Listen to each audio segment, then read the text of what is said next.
Hey guys, this is Craig Cosmo. Today I'm going to be making a video about a mythological creature called gnomes, also known as Tomty and Nissi.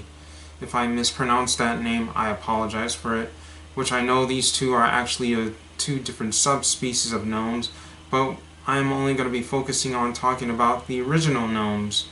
So, without further ado, let's begin.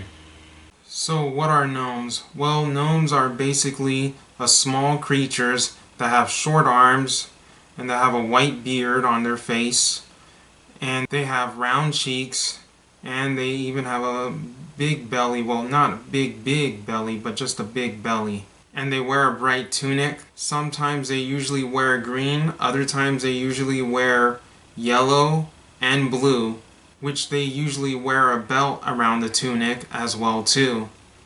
The gnomes have been around since the 1800s, but anyways, despite of them being around the 1800s, they have been around longer before the 1800s, like maybe around 16th century, even further than that.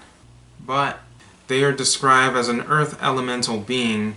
They are usually been well known to guarding treasures from those who try to steal it. And not only do they guard the treasure, but they also live underground too for wealth, mines, and also managing money. And usually gnomes sometimes surface on the woodlands where they are usually wandering around and hiding out in the gardens.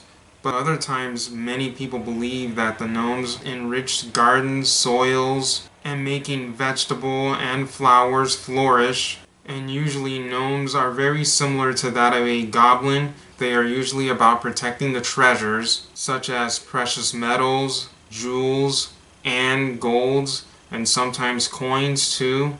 And I forgot to mention that sometimes gnomes can be depicted as an old man too by Germanies, which were often featured by the Germanic fairy tales and by Brother Grimm's, which they were sometimes referred to as Gnome of Zurich.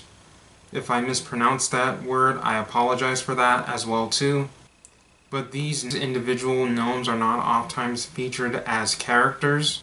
But in the German folklore, there was a creature named Rabiesel, who was the lord over the underworld, who has often been referred to as mountain gnomes. And then around the early 1800s, the gnomes became famous around the 1800s, and so they developed of creating their first garden gnomes in the town called Grafenrode in Thuringia by the man named Philip Griebel. Griebel was responsible for making such terracotta animals as well as making decorations, and he also created the gnomes based on local myths and legends about the gnomes for the people to enjoy stories, willingness to help in the garden at night. And then the gnomes manufacture spread across the Germany. After when the gnome was produced by Philip Griebel and was spread across Germany, people started wanting to make gnomes just like Griebel, so they decided to practice and creating their own version of gnomes. As soon as it spread across Germany's practicing making gnomes, people of England started doing the same thing when it made its way to England, as well as it also made its way to France too. However, despite of it being created by Philip Griebel, the garden gnomes was originally created by Sir Charles Isham. He was the original creator of the garden gnomes, and then brought it directly to Germany, and then he showed it to Philip Griebel, and then Philip Griebel then produced all these garden gnomes directly from Germany to England and France. And many of its producers from Germany have all moved to Poland and China to produce more of the garden gnomes in China and Poland. And in the late 1700s, there was a giant gnome statue made of woods or porcelain called gnomes became popular household in Switzerland, and they were known for producing wooden house dwarf.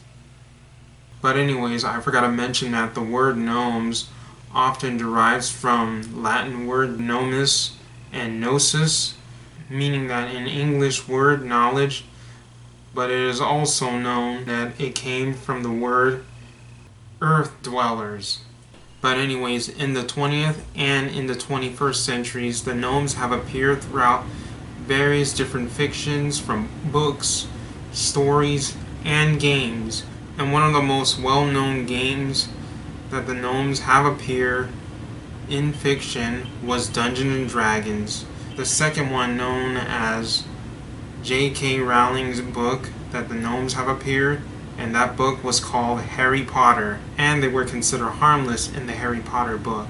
And they also appear in J.R.R. Tolkien's book, and of course they also appear on other fictional books and movies such as Goosebumps and possibly The Wizard of Oz, which if I'm not mistaken, but I do believe that the gnomes appeared in The Wizard of Oz. But anyways, if you enjoy watching my video and you wish to see me make more new contents like these or other different content, make sure you subscribe to my YouTube channel for some future contents. So anyways, this is Craig Cosmo. Have a good day. Bye.